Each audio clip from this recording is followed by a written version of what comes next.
Okay, members, the sitting is resumed. It's time for questions to the Minister for Agriculture, Environment and Rural Affairs.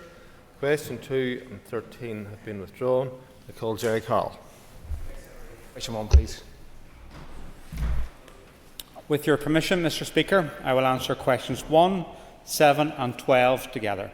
Firstly, I would like to put on record my thanks to the independent panel for carrying out this extensive review of environmental governance, and I welcome the findings.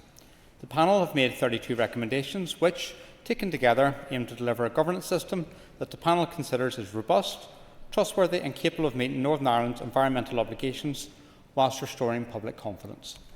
Recommendation 2 states that the DAERA website should offer a clear list of environmental legislation in Northern Ireland, including whether it is commenced or not.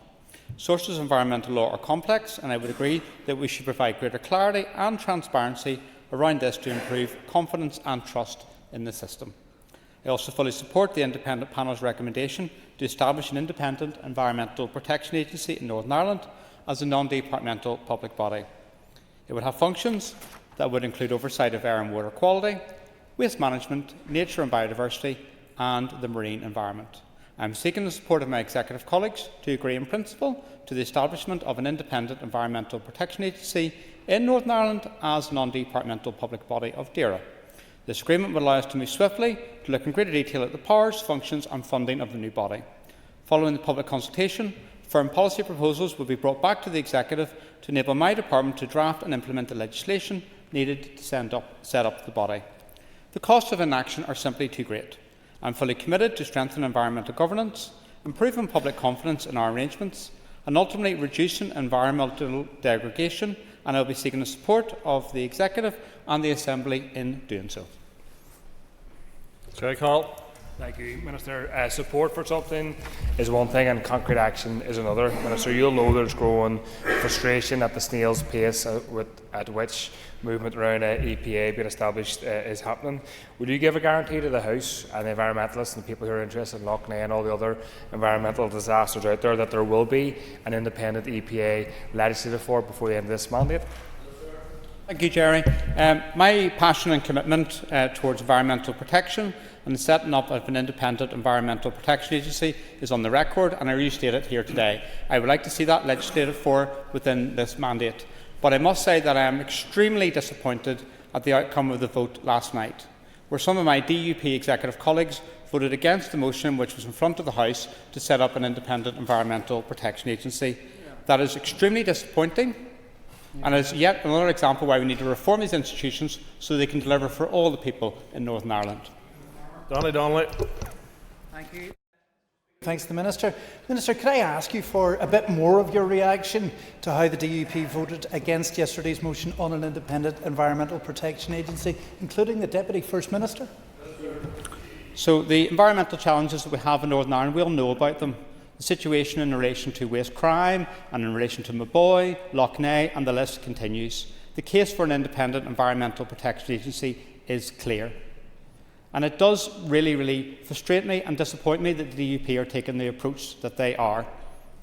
Their lack of care for the environment and the consideration of the need for us to take further action to better protect it for future generations is deeply disappointing, but I will continue the work that I do because I think it's important that we look after our environment for everyone in Northern Ireland. Just McNulty. Question 3.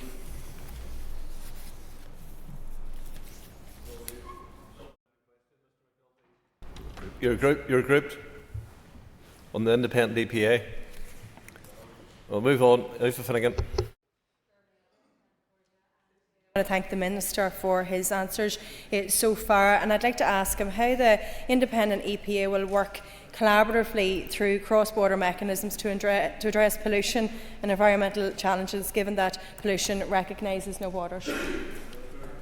And the review that was undertaken, and I want to again put on record my thanks to the independent panel who did that, have recommended a range of actions, and one of which is about how we work better together.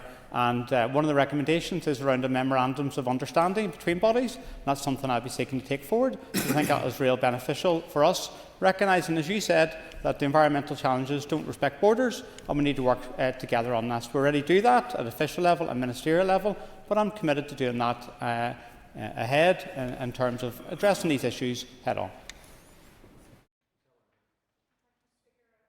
It's true that the old adage, where there's a will, there's a way, applies. Can I ask the Minister if he'll apply the same determination and enthusiasm to bring forward legislation in respect of a wildlife intervention as requested by the UFU to deal with bovine TB in this mandate? Thank you, Mr. Speaker. So in relation to the challenges that are facing us in regards to TB, I'm very grateful that all the stakeholders around the table were able to agree a blueprint for the way forward on that, and I'm committed to delivering the actions arising. So it's based upon 3 pillars of people, cattle and wildlife, and I've been very clear that there has to be a wildlife intervention to allow us to deal with the challenges of TB and how they're affecting family farms in Northern Ireland, and we'll be consulting in relation to wildlife intervention in regards to that in spring of next year, and it's important everyone comes back and gives their responses to that. Once we've considered the responses, then we'll set a way forward, and that will include legislation. Question 2 is withdrawn. I call Mr. Brett. 3, Minister. Sure.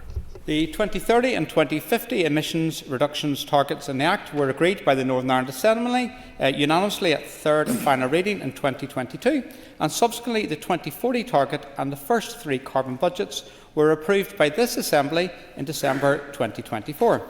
My department's focus is on delivering these targets and other requirements of the Act which, whilst challenging, are achievable. Therefore, I have no plans to review the legal targets which this Assembly has previously agreed. Mr. Brett. Mr. Speaker, Minister, since the passing of that legislation, in the past 2 months, 3 meetings of the Executive have had to approve additional run hours at Kilroot Station. The utility regulator and the Chief Executive of Northern Ireland Networks have said that the targets by 2030 will not be met. Why do you know better than these experts? So, as the member will be aware, there is currently legal proceedings underway, and if there's litigation in relation to a case, I'm limited in what I can say around this, but there's been written ministerial statements from the Economy Minister in regards to this, and we refer the member to those. Anya Murphy. Can you detail what specific actions DERA is taking in order to embed just transition principles into agriculture policy within your department? Sure. So a just transition is absolutely key. It's embedded within the legislation and it's embedded within my department. So we have had a Just Transition Fund for Agriculture. We got secured that as part of the budget for this year. We're bidding for additional funding for next year and the years beyond, because it's important we give that support in relation to agriculture. In addition to that, I'm looking to set up a Just Transition Commission for Northern Ireland. I'm seeking executive approval so we can make those regulations and we can appoint people to that. So it's important we have that commission in place and we have the funding in place. This is a commitment not just for me but for my department and hopefully from the executive. John Blair. The Minister will be aware that the EU have moved in this space in regard to the Climate Change Act and ambitions to recognise flexibility and pragmatism may be required for a much more regional approach. Is the Minister not going to take some response from that? So I'm very conscious of the developments across the world, and the EU has very strong ambition for climate action. This is discussions that are ongoing within the European Union. I welcome the fact that the European Union is committed to climate action, and it's important that we do that here as well. This is a reality affecting us in Northern Ireland, and it's also there's opportunities for economic development, and we should grasp those. Stand up, the real John Blair. Thank you, Mr. Speaker, and for your patience. I am, of course, well known for mine. Can I ask the Minister, Mr. Speaker, if he agrees with me that parties now reneging and seeking others to renege on those climate commitments undermine confidence in Northern Ireland and risk people here missing out on the benefits of climate action? So it's very disappointing that just 3 years after passage of the legislation, some parties are calling for the Act to be scrapped. Businesses need certainty. There's economic opportunities for decarbonisation in Northern Ireland, and it's really important we grasp those. We need to be ambitious in Northern Ireland for our citizens in terms of economic growth and delivering the benefits of decarbonisation, whether it's in relation to warm homes, cheaper energy bills, green jobs, innovation, improved health and well-being, also a cleaner environment. This is something I'm determined to do. I'm going to be powering on in relation to climate action because it's the challenge of our generation and it's important we deliver for everyone. Galson. The 2030 climate change targets commit to a stock reduction in livestock of 22% in dairy cattle, 17% in beef cattle and 18% in sheep, pigs and poultry, When will this Minister start standing up for the agriculture industry, which he is meant to be Minister of? So I'm proud to serve as Minister of Agriculture, Environment and Rural Affairs, and we have consulted just recently on the Climate Action Plan from 2023 to 2027, and within that there is no proposals for herd reduction. What we're seeking to do is work with the farming community and deliver productivity and efficiency on the ground. We're doing that through the Sustainable Agriculture Programme. We're considering the responses to the Climate Action Plan, and I'll be seeking executive approval so we can deliver that just transition and support to everyone in Northern Ireland. Ryan Kingston. Number 4, Mr. Speaker. Minister. Mr. Speaker, with your permission, I'd like to group questions 4 and 9 together. Under the Windsor Framework Implementation Regulations 2024, the supply of veterinary medicines to Northern Ireland is a matter under the direction and control of the Secretary of State for Environment, Food and Rural Affairs. Nevertheless, I remain committed to do all I can to ensure the continued supply of veterinary medicines into Northern Ireland, including from Great Britain. I welcome the publication of the UK Government's new Protecting Animal Health Policy in June 2025 and the practical solutions which it provides to ensure the continued supply of veterinary medicines in Northern Ireland. The policy supports the rollout of 2 new schemes which are designed to provide a responsive, adaptable and flexible means of addressing supply issues that arise with veterinary medicines, including unforeseen issues. I believe that these new schemes offer sustainable solutions and represent a significant step forward in securing the future of our local veterinary medicine supply. Over the time ahead, I will continue to engage with the UK Government and the Veterinary Medicines Working Group on the important detailed governance and oversight arrangements to ensure that these schemes deliver the outcomes they are designed to achieve. Mr. Kingston. I thank the Minister for that answer. And regarding the 2 new schemes, the Veterinary Medicines Health Situation Scheme and the Internal Market Scheme, can I push the Minister to ask him what discussions has he had to ensure that clear Northern Ireland specific advice and guidance is published before January 2026 for practising vets and farmers, covering at-risk categories, how the 2 schemes would operate in practice and contingency arrangements? So the member makes legitimate points in terms of communication and clarity to the industry. That's the points I've been making to the UK Government, and I will make again today in terms of the Minister of State in DEFRA, because it's important there's clarity around this and that people understand how to navigate these schemes, because that's probably the key message that came back to me, alongside some other issues as well, in terms of, for example, SQPs and stuff like that. Tom Buchanan. For his response. Can I ask the Minister, has any assessment been done of the potential cost implications for Northern Ireland practices and farm businesses, and has any consideration been given to potential mitigating measures? As this matter doesn't sit under my direction and control, it sits under the direction and control of DEFRA. I will refer your question to the DEFRA and make sure that they respond to the questions you've raised around this. I understand the concerns around this, and I have continued to engage with the UK Government to find a way forward, and that's when those schemes have been announced. We have to be clear that the schemes that are announced will not resolve absolutely everything, but are very, very clear in terms of my engagement with the UK Government to ensure there's a focus on this, and most particularly in relation to communication, SQPs and online sales. Cheryl Brunley. Mr. Speaker, question 5. DAERA and the Agri-Food and Biosciences Institute are developing a stocking protocol to ensure compliance with the Wildlife Order Northern Ireland 1985 and prevent the spread of zebra mussels. Results from water sampling at the Department's fish farm at Movanagher have been assessed for the presence or absence of live zebra mussels, which has provided understanding of the level of zebra mussels reproduction across the entire year and identified periods that would permit stocking. Therefore, as a precautionary measure at this time, stocking is only taking place when there has been no live reproduction present and the water temperature has been below 10 degrees Celsius. This stocking approach has allowed limited stocking of the public Anglian estate waters, which would be part of the usual annual stocking programme. This has allowed around 29,500 brown trout to be stocked out of a total number of weeks up to 26th of March 2025. The Carrickfergus dams were stocked at this time. The window for stocking at the PAE in Movanagher closed when water temperatures rose to 10 degrees Celsius. The stocking of fish to the PAE waters is planned over the autumn and winter period of 25-26 when conditions allow compliance with the Wildlife Order. Only 27 of the 89 PAE waters are normally stocked, despite the reduced stocking. These waters still contain wild fish suitable for angling. Therefore, a wide variety of wild fisheries and angling opportunities are available to PAE permit holders. Ms Brownlee. And I thank the Minister for his answer, and I know there is extreme concern obviously about this, particularly within the East Antrim area, and I understand the issues that are involved, but with only 27 obviously of the 89 estates stocked, has any consideration been given to reassessing the cost of the ROD licensing fee to reflect any areas affected, or potentially for any more reduced stocking or limited stocking for the future? So we keep fees under review. What I'm very keen to do is ensure there's restocking, but we don't want to enable the spread of the zebra mussel, so striking a balance in regards to that. And believe me, this is something that's on my radar. I've visited Morvanagar, I've seen the work that's been done there, and we're trying to strike a balance to ensure restocking, but also not to see the spread of zebra mussels, because we can see the impact that they've had, for example, in Lough Neagh. Bradshaw. Thank you, Mr Speaker. Minister, can you please provide an update on your department's review of the public angling estate? Thank you. Following the Strategic Insight Light Lab held on the 17th of June of this year, my department received a final report from the Innovation and Consultancy Services in August. The report identified 16 key outputs, which have since been refined into 6 strategic recommendations.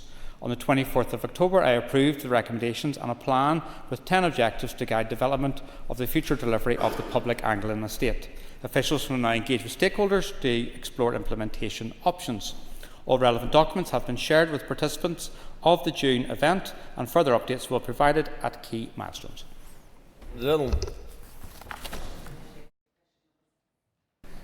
My department's Forest Service works in partnership with local councils, commercial entities and interest groups to facilitate forest-based recreational and environmental projects for local communities across Northern Ireland.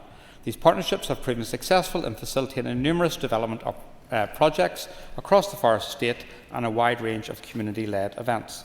My department is committed to increasing woodlands in Northern Ireland, and I've recently announced the development of a tree planting action plan to be co-designed with key stakeholders. New diverse woodlands support many community interests, including health and well-being, and a wide range of flora and fauna, birds, insects, mammals and their habitats.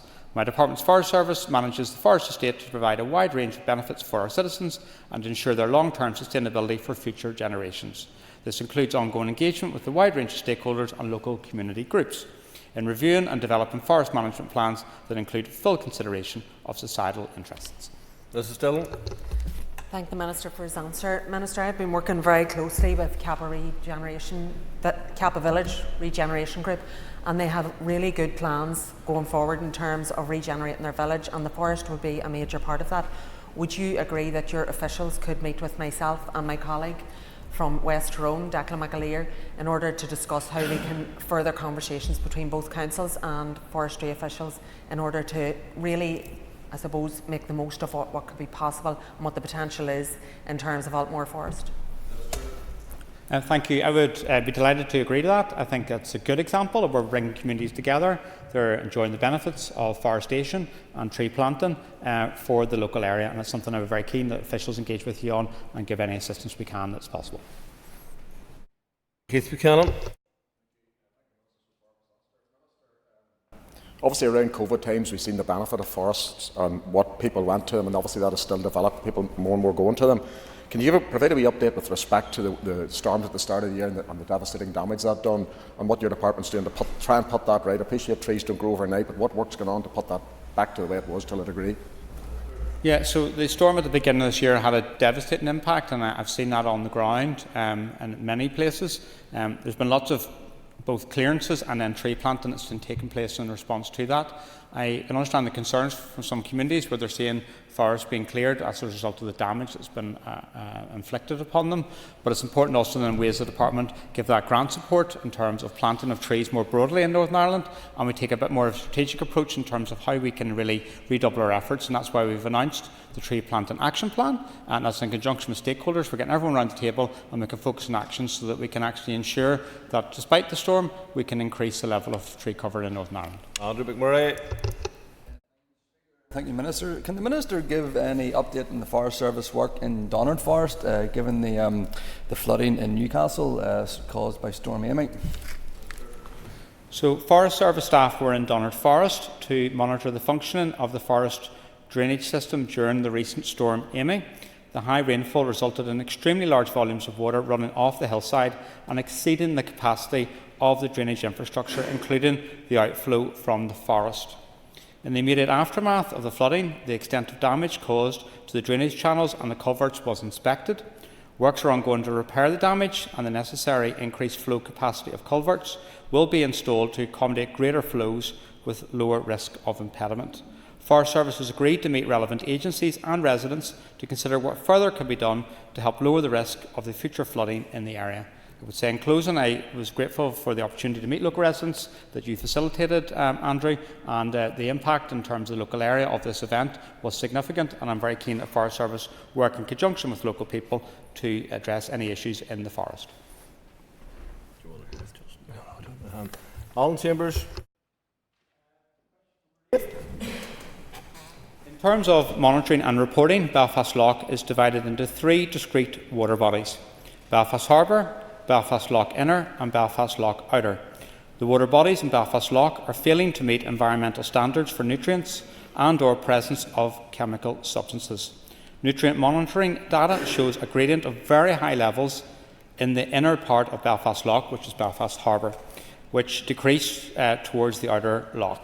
Nutrient levels in Belfast Lough Outer currently meet the standard for high status. However, evidence suggests that nutrient levels within the whole lough are increasing, and that is a cause for concern. Nutrient inputs to Belfast Lough come from both urban sources, namely wastewater discharges and combined sewer overflows, as well as agricultural sources such as fertiliser and agricultural runoff. Water quality monitoring has also shown an increase in the number of chemical substances such as pesticides and herbicides, as well as legacy chemicals in the water. This apparent increase is in part due to improved monitoring and laboratory analytical techniques, resulting in the detection of more chemical substances. Furthermore, new substances are being added to the list of chemical pollutants for monitoring and reporting. The environmental quality standards for many of these chemicals are extremely stringent, and failures across Northern Ireland, UK and Europe are sadly common. Mr Chambers. Thank you, Mr Speaker. I know that the Minister shares my concerns that Belfast Lough has the potential to become the new Lough Neagh in the next 10 years. Could I ask, what is the Minister doing within the Executive to ensure that measures are taken to avoid another environmental disaster similar to Lough Neagh? So the actions that fall to me is around regulation and enforcement, and I've been on the record and I will repeat it today that I want to strengthen regulation and enforcement in relation to sewage pollution in Northern Ireland. There's a separate regime for Northern Ireland water. I don't think that's sustainable, and I'll be bringing a paper to the Executive very soon in regards to that issue. I'll also continue to engage with my Executive colleagues, and I've got a meeting coming up very soon with the Infrastructure Minister in relation to the actions we need to take with regards to wastewater infrastructure, and that's really important we do that. We also need to support our farmers in a just transition in terms of way forward, in terms of improving water quality. I'm committed to doing this. We're also going to be doing further reviews in relation to bathing water and the surveying that we do and reporting around that, because it's important that people have confidence if they're entering bathing waters that they know the quality of the water. Sir Dixon. Thank you, Minister, for your answers so far. Minister, have you been able to identify the various sources of pollution in Belfast Lough, and what action have you taken with those who have committed the pollution? Modelling studies have indicated that urban and diffuse agricultural discharges account for 53% and 47% in Belfast Lough respectively. Improvements in water quality are being sought through Northern Ireland Water's investment in wastewater treatment upgrades, sewer misconnections and improvements in storm water overflows. Agricultural inputs of nutrients will be managed through our approach with regards to the Nutrients Action Programme. This will require full implementation of all these measures to deliver water quality improvements in Belfast Lough. Buckley. And given the ongoing delays in the upgrade to the Kinnegor wastewater treatment plant, will the Minister's discussions with the Infrastructure Minister include aspects of the Living with Water plan and indeed how that will improve water quality? And also, does he believe that there is a risk that the Northern Ireland Environment Agency will find that Kinnegor is non-compliant from 2027? So the discussion with the Infrastructure Minister will be at a strategic level in terms of the need to have stronger regulation and enforcement, which sits with me in terms of responsibilities around that. The investment responsibilities sit with the Minister for Infrastructure. I would say that I am concerned to see the lack of investment in terms of the Living with Water programme in the Belfast area, and that is contributing to the situation that's unfolding in Belfast Lough. and that is something of great concern to me. It's affecting people's day-to-day lives in terms of people who want to engage in sports activity on the loch, but also in terms of the scale of the pollution and how that is developing. And it's important we take action on this. I'll do what I can. I'll also seek to work with my Infrastructure Minister on it. Colin McGrath. Speaker. On receipt of an application for a new or varied pollution prevention and control permit, NEA officials will initially confirm that the application can be considered duly made under the regulations, including that all the information set out in Part 1 of Schedule 4 or Schedule 7 of the PPC regulations has been provided and the application is accompanied by the appropriate fee. For applications for specified waste management activities, this stage will include checking whether planning permission is in place, and an assessment will also be carried out to determine if the operator can be considered a fit and proper person. These checks are not required for non-waste PPC permits. Once an application is considered duly made, it is made available for public consultation via newspaper advertisements and placed on NEA's online public registers. All statutory consultees are notified, including the relevant district council, where the installation will be operated, the Public Health Agency and other relevant consultees as appropriate to the application. Responses from the consultees to other third parties are considered in the determination of the application. A requirement for all applicants is to evaluate the environmental impact of their proposed processes. This would include an assessment of the impacts on air emissions, odour, noise, emissions to water or groundwater, energy use, raw materials to be used, waste generated and impacts on sensitive habitats. The NEA's determination will include an assessment of whether the installation will be able to comply with the best available techniques for the sector. All decisions are recorded in a decision document. Once the determination is complete, a draft permit will be prepared, and on completion, a further consultation with the public is carried out prior to issue. Thank you very much, Minister.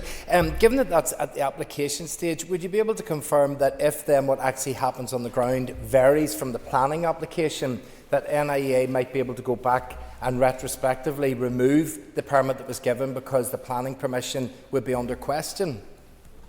So if there's a variance in relation to the planning permission, that's obviously primarily a matter for the District Council who have issued planning permission, and I would say for the member to then raise that to the District Council in terms of the concerns if there's a variance in relation to the planning application.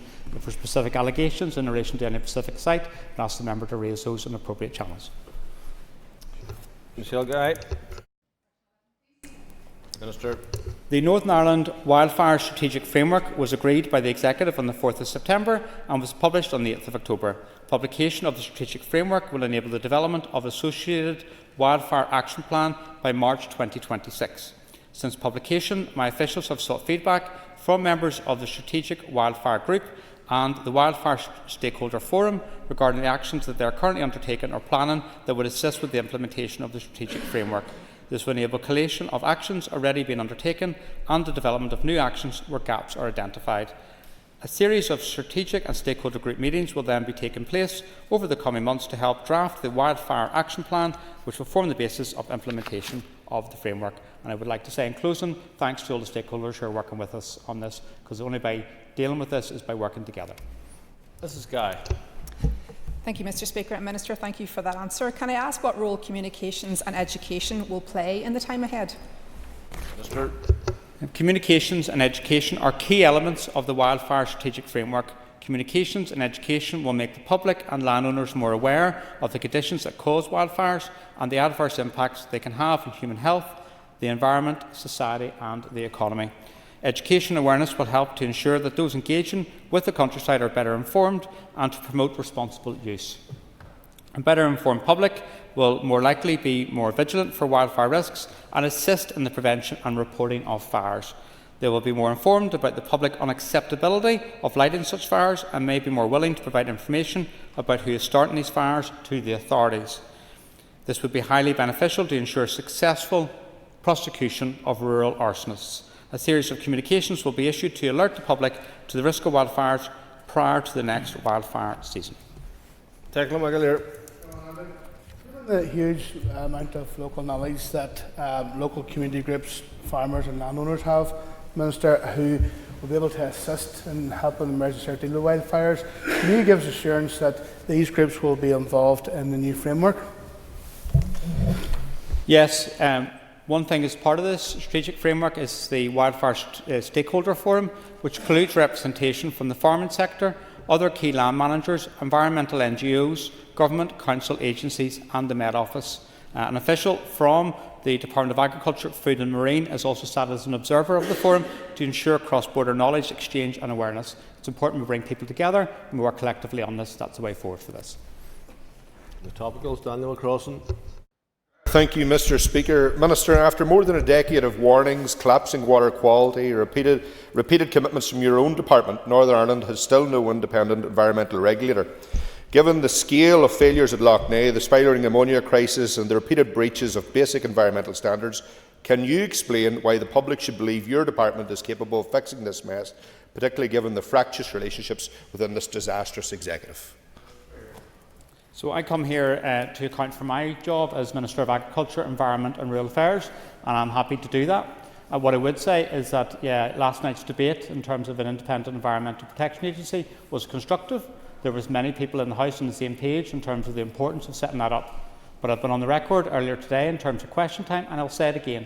I am deeply disappointed at the position of the DUP last night, including some of my executive colleagues who voted against setting up an independent environmental protection agency. I believe in power sharing. I believe in working together with people. That's what these institutions are based upon. I will continue to do that, and I will continue to push for an independent environmental protection agency, despite the illogical objections from others. Mr. McCrossan.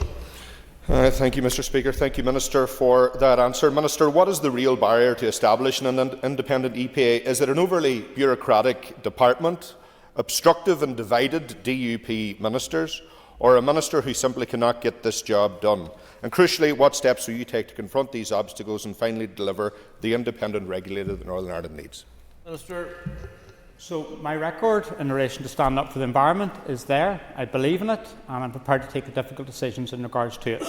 The opposition to this sits with the DUP, and that's why I believe in reform of these institutions.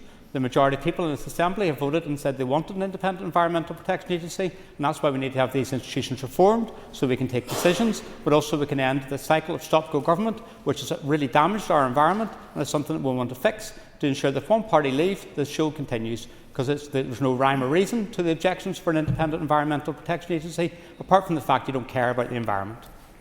Nick Matheson. Thank you, Mr. Speaker. Can the Minister outline his plans for the Farming with Nature package?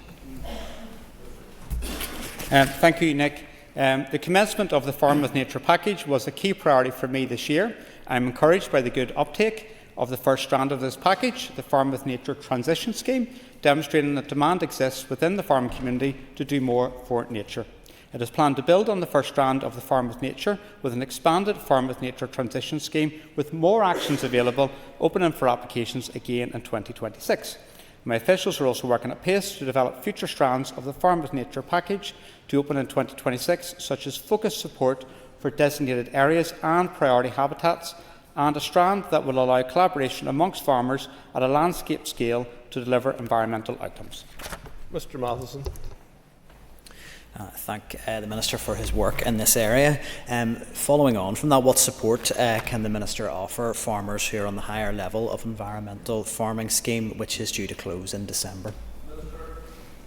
The issue in relation to Farm with Nature and the EFS schemes are one of the outworkings of Brexit, but I'm determined to make progress in terms of support for agri-environment, and it is planned that the existing EFS agreement holders will be eligible for future strands of the Farm with Nature package. Prioritisation of those EFS agreements, due to expand at the end of this year, is being considered. Minister, bovine TB infection levels are out of control in the north. What are you and your officials doing to address this emergency, specifically in relation to the financial hardship, mental stress being experienced by farming families and the overall cost to the public purse? Minister. Thank you, Declan. The rates of TB here in Northern Ireland are far too high, and we need to take action to reduce them. As a Minister, I have kept 100% compensation rate. That's something the Secretary of State wanted to remove when these institutions were down. I've kept that in place, but I also recognise that the full cost to farm families is way beyond what we provide in compensation, and it's important we take action on this. I want to give thanks to the stakeholders who have come together and agreed a blueprint for eradication that's based upon 3 pillars of people, cattle and wildlife. I've also put in additional funding in place in terms of testing to ensure that we can help farmers identify this. Also, I've worked with my partners in the South and we have agreed a new cross-border initiative funded through Shared Island Funding, taking a regionalised approach in tackling bovine TB. I will continue to work on this and we will consult on a wildlife intervention in the spring of next year. It's important we take action on this and I'm committed to doing that. Mr Kearney.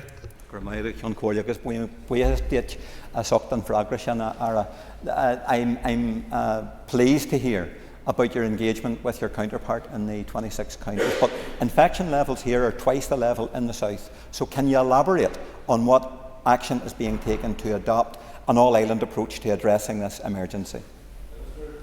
Thank you. So I recognise that in terms of the island of Ireland, we're one single epidemiological area, and that's why it's important we work together on issues of animal health. Officials are working in conjunction with officials in the South in regards to this regionalised approach, and we're making further announcements in the time ahead following engagement with stakeholders, and it's important we do that. It's important we're able to do something collaboratively with our partners, as we already do in many other issues. For example, in relation to avian influenza, and I want to put on record my thanks to officials both in my department and also in DAFM and the work that they're doing together in addressing that issue. We face challenges in the island of Ireland in terms of animal health, and I very much commend the work that has taken place in partnership together, but also my desire to increase that and redouble that. It's important we do it. Timothy Gaston. Avian influenza is worryingly on the rise in Northern Ireland. Control zones have been put in place with non-essential vehicles not allowed to enter biosecure areas of poultry sites. Can the Minister comment on the insistence of the RSPCA to still come to poultry sites to carry out audits and welfare checks for birds that are currently housed? Surely these visits are non-essential and puts biosecurity at risk. Avian influenza is a challenge, and it's something that's developing across the island of Ireland, as also has it occurred in England and Wales. And as a department, we've taken action in response to that. We've made biosecurity measures mandatory in law, and we've also introduced a housing order. We've been working north and south in regards to this. We've had 3 cases of late in Northern Ireland and 4 in the Republic of Ireland. And my officials from my department have been assisting my colleagues in the south in response to this, because it's important we work together. I would need to get a bit more detail from yourself, Mr Gaston, in relation to the concerns you have. I'm happy to discuss those with you after this, or you engage with officials around this. But it's important we heed the need for biosecurity and also the measures in relation to a housing order. Those are something that we're working closely with stakeholders. I want to commend the poultry industry in terms of the partnership working with our department, and it's important we work together so we can address this challenge, which is of real concern to me. Mr Gaston. 2016 Avian Disease Control Strategy on the DAERA website states that gassing of birds is the preferred option. Can you give the industry an assurance that enough gas is available within Northern Ireland to ensure no delays in culling of future infected birds? Or is the department currently considering other methods for the culling of large flocks? So the culling of flocks is something that's very difficult for the farmer concerned, but also for the officials that are having to undertake it, and I want to commend everyone for the work they're doing in regards to this. Obviously, the preferred method in relation to that is gassing, and we seek to secure gas supplies in order to effect this, and we will continue to do that. The situation is extremely challenging for officials, north and south. I want to commend them for the work that they're doing from a very senior level on the ground, assisting farmers in responding to this, and we will continue to do that over the time ahead. Andrew McMurray. Thank you, Mr Speaker. Thank you, Minister. Minister, it was good to see that all bathing waters in South Down achieve excellent water quality status in the latest classification results, but could the Minister outline what more work could be done to improve water quality for the benefit of sea swimmers and water sports participants? So water quality is a priority for me and for my department. To this end, I expanded the bathing water programme, including 7 new sites earlier this year, bringing the number of identified bathing waters to 33, and I launched the Bathing Water Platform, which has been well received. The department works in partnership with stakeholders to manage bathing waters and to improve water quality at identified bathing water sites through the Bathing Water Action Plan. Outside of bathing waters, improvement to water quality is required through stronger regulation and enforcement of sewage pollution, investment in wastewater infrastructure and implementation of the Nutrients Action Programme. Mr McMurray. Thank you, Mr. Speaker. Thank you, Minister. Minister, will the department, your department, be engaging with councils ahead of the upcoming review of bathing waters to encourage the designation of more sites within Northern Ireland? The Department hosted a bathing water review meeting on Monday the 3rd of November for councils. The meeting was designed to prepare non-bathing water operator councils for the upcoming review by sharing information on bathing waters and bathing water operator responsibilities. All councils are invited to the Bathing Water Review Stakeholder Workshop in this month, hosted by the Innovation and Consultancy Services. The workshop will bring together a range of stakeholder voices to discuss key bathing water topics to inform a public consultation. John Blair. Thank you, Mr. Speaker. Given that world leaders have gathered in Brazil for COP30 and the stark warnings from the UN that world pledges are currently failing to keep global warming below 1.5 degrees, can I ask the Minister if he agrees with both the Prime Minister and the Taoiseach that we must have leadership on the climate crisis? Thank you, John. I would commend the Prime Minister, Taoiseach, Prince of Wales and many others for their leadership on this issue. My department will continue to engage and support the UK Government on its engagement in relation to COP30. A big focus in COP30 is climate action, rightfully so, and about achieving that goal which was set out in the Paris Agreement. Before the Paris Agreement, the world was on track for a 4% degree Celsius warming. Continued action in relation to that has brought us down, but we are not on course to meet it. Global clean energy investment is, however, set to reach $2.2 trillion in 2025, double that of fossil fuels. Whilst Northern Ireland is only a small part of wider global emissions, it is vital we all play our part and don't miss out on the economic, environmental and biodiversity opportunities provided by addressing climate change. For some countries and nations, particularly those in the global south, tackling climate change is about their very existence. I will continue to take action on this and engage with my partners in the UK and Irish governments, because climate change is the issue and the defining issue of our generation, and it's important we take action on it. Mr Blair. I thank the Minister for that reply and ask further to the previous question if the Minister could outline why he thinks climate action is vital for our economy.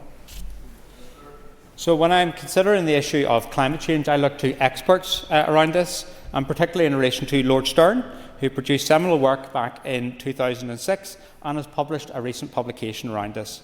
In that, he recognises that climate action boosts living standards, prosperity and improves air quality and reduces poverty. He challenges the misconception that China and India are doing nothing and that the UK should not bother. We know the reality is very much different. In a recent article, Lord Stern stressed the need for political leadership and stated, "When some step back, others step forward. The arc of history will be with them." I believe in taking action on this. I understand the importance of science and evidence. I respect it, and it's important that Northern Ireland isn't left behind in the opportunities for decarbonisation that arise. Paula Bradshaw. And thank you, Minister, for your answers so far. You will have seen it at the end of October, constituencies like mine where there was heavy flooding. Can you please outline what work you are doing to build climate resilience to avoid future impact of flooding? Thank you. As Minister, I am committed to improving our resilience to climate change. I will shortly be bringing Northern Ireland's third climate adaptation programme to the Executive for their agreement to publish. This programme sets out the details of over 250 actions to be delivered by departments and key stakeholders over the coming 5-year period. Whilst the lead departmental responsibility for flooding sits with my colleague in the Department of Infrastructure, there are a number of significant areas my department is leading on to help alleviate flooding, whether it's in relation to restoration of peatlands, planting of new forests and also sustainable management of our soils. It is important we adapt and improve resilience to the impacts of climate change in Northern Ireland. Ms Bradshaw. Thank you, Minister, for your answer there. Could you please outline what you feel would be the impact if we continue to dither and delay on climate action? Thank you. We need to take action to address the impacts of climate change. Doing nothing is not an option. The cost of inaction, both economically, socially and environmentally, is significant. Northern Ireland is already experiencing the effects of climate change: rising temperatures, increased rainfall, more frequent flooding and biodiversity loss. These trends are projected to intensify, threatening food security, public health and the resilience of our rural and urban communities. It's important we take action, and that's something I'm seeking to do. Thank you. That concludes questions to the Minister of Agriculture, Environment and Rural Affairs. If members will take their ease momentarily whilst we change the table for the next item of business.